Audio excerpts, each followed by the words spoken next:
Magandang araw po, welcome po sa aking channel, Love9 TV. Nandito po tayo ngayon sa Rhapsody Residences dito sa Muntinlupa kung saan meron po tayong bagong video presentation, isang condo unit na may parking. May floor area po ito na 55 square meters more or less. At tungkol naman po sa dokumento nito, ito po'y titulado kaya wala po kayong maging problema sa documentation o sa transfer ng title. Meron po itong malaking kitchen, may living area, dining area, toilet and bath, malaki din ang espasyo, at meron din pong 2 kwarto at balkonahe.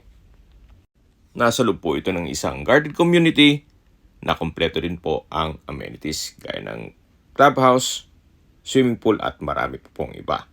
Binebenta po ito ni owner sa halagang 7.5 million pesos net. Ibig sabihin, si buyer na sasagot sa lahat ng taxes at expenses. Kung may mga katanungan po kayo, tawag lang po kayo sa aking numero. Maraming salamat po.